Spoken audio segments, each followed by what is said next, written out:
السلام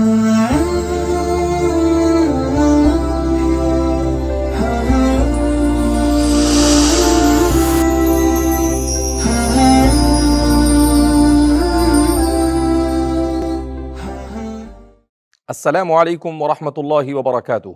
جیسا کہ ہم نے آپ حضرات سے وعدہ کیا کہ قرآن کریم کی ان صورتوں کو ہم سمجھنے کی کوشش کرتے ہیں جسے ہم بار بار نماز میں پڑھتے ہیں، تو آئیے بطور تمہید کے یہ جاننے کی کوشش کرتے ہیں کہ قرآن کریم کو اللہ رب العزت نے انسان کی سہولت کے لیے سمجھنے کے اعتبار سے، پڑھنے کے اعتبار سے کتنی سہولتیں فراہم کی ہے۔ احادیث مبارکہ میں حضرات صحابہ کرام رضوان اللہ تعالیٰ عنہم اجمعین نے نبی کریم صلی اللہ علیہ وسلم کے ہر عمل کو مقید کیا اور امت تک پہنچایا،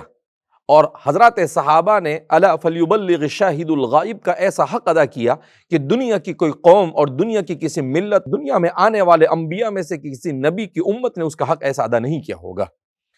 حضرات صحابہ کرام رضوان اللہ تعالیٰ عنہم اجمعین نے نبی کریم صلی اللہ علیہ وسلم نماز میں کیا پڑھتے تھے،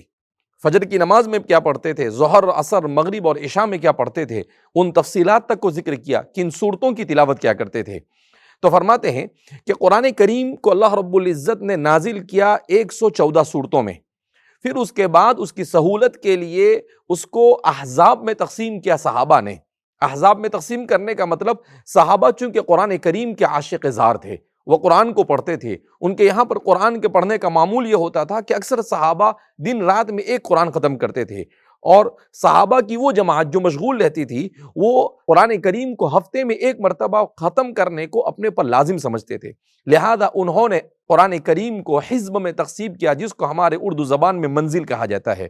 تو 7 منزلیں اس کی بنائی۔ پھر اس کے بعد حضرات تابعین کا دور آیا، امت قرآن کریم سے جیسا صحابہ کا لگاؤ تھا ویسا لگاؤ باقی نہ رہا، کچھ دور ہوئی، تو پھر اسے قرآن کریم کو جز میں تقسیم کیا گیا اور 30 پاروں میں اسے تقسیم کیا گیا۔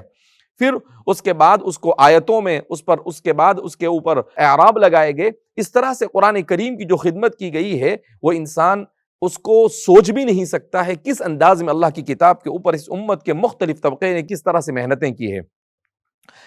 حضرات صحابہ کرام رضوان اللہ تعالیٰ مجمعین فرماتے ہیں کہ نبی کریم صلی اللہ علیہ وسلم نے ایک موقع پر ارشاد فرمایا کہ اللہ رب العزت نے قرآن کریم کے نزول سے پہلے جتنی کتابیں آئی ان تمام کے تمام کتابوں کو خلاصے کے طور پر اس میں بیان کر دیا۔ اسی لیے امام احمد بن حنبل نے ایک روایت نقل کی ہے، اس روایت میں بیان کیا ہے کہ امام طبرانی نے بھی اس کو اپنی کتاب میں جگہ دی ہے، اللہ کے رسول صلی اللہ علیہ وسلم نے ارشاد فرمایا اعطیت 7 طوال، کہ مجھے 7 صورتیں دی گئی مقام التوراتی، تورات کی جگہ پر۔ کیا مطلب کہ قرآن کریم کی وہ صورتیں جو 200 سے زیادہ آیت کی حامل ہے، یہ تقریباً پہلے پارے سے شروع ہو کر سورہ انفال، سورہ برات اور بعض حضرات کے مطابق سورہ یونس تک کی جو صورتیں ہیں، ان کو کہا جاتا ہے، کہا یہ تورات کی جگہ، گویا کہ تورات کے مضامین کو اس کے اندر میں بیان کر دیا گیا۔ پھر اللہ کے رسول صلی اللہ علیہ وسلم ارشاد فرماتے ہیں کہ وہ اعطیت المئین مکان الزبور، اور زبور کے مقابلے میں مجھے مئین دی گئی، یعنی وہ صورتیں دی گئی جو 100 سے زیادہ آیتوں پر مشتمل ہے۔ پھر اس کے بعد اللہ کے رسول صلی اللہ علیہ وسلم ارشاد فرماتے ہیں وَأُعْطِيتُ الْمَثَانِي، اور مجھے مثانی دی گئی،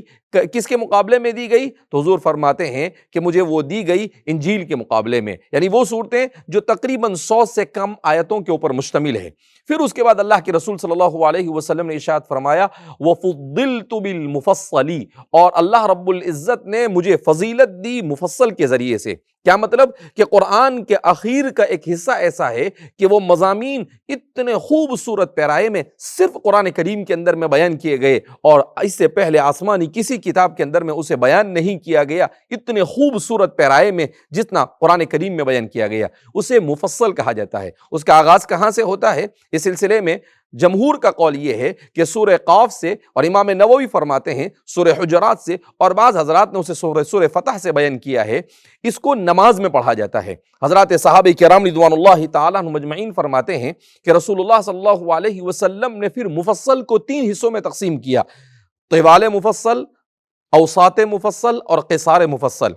طوال مفصل، نبی کریم صلی اللہ علیہ وسلم فجر کی نماز میں طوال مفصل سے کام لیتے تھے۔ کیا مطلب کہ سورہ حجرات سے لے کر سورہ بروج تک کی جو صورتیں ہیں، ان صورتوں میں سے کسی صورت کی تلاوت کیا کرتے تھے پہلی اور دوسری رکعت میں نماز فجر کے اندر، اور پھر اس کے بعد حضرات صحابہ فرماتے ہیں کہ ظہر اور عصر کی نماز میں رسول اللہ صلی اللہ علیہ وسلم اوساط مفصل کا اہتمام کرنے کی کوشش کرتے تھے۔ اوساط مفصل یعنی سورہ طارق سے شروع ہو کر سورہ بینہ وہاں تک، یعنی سورہ زلزال سے پہلے تک کی جو صورتیں ہیں اسے کہا جاتا ہے اوساط مفصل۔ اور اللہ کے رسول صلی اللہ علیہ وسلم مغرب کی نماز میں قصار مفصل کا اہتمام کرتے تھے، یعنی اذا زلزلت الارض زلزالہا سے لے کر الناس تک کی جو صورتیں ہیں وہ۔ اور عشاء کی نماز میں رسول اللہ صلی اللہ علیہ وسلم اوساط مفصل کا اہتمام کیا کرتے تھے، یعنی وہی جو اس سے پہلے بیان کیا گیا کہ آپ صلی اللہ علیہ وسلم سورہ طارق سے لے کر آپ صلی اللہ علیہ وسلم سورہ زلزال تک کی جو صورتیں ہیں اس کا عشاء میں اہتمام کیا کرتے تھے۔ تو اللہ کے رسول صلی اللہ علیہ وسلم اس کو پڑھتے تھے۔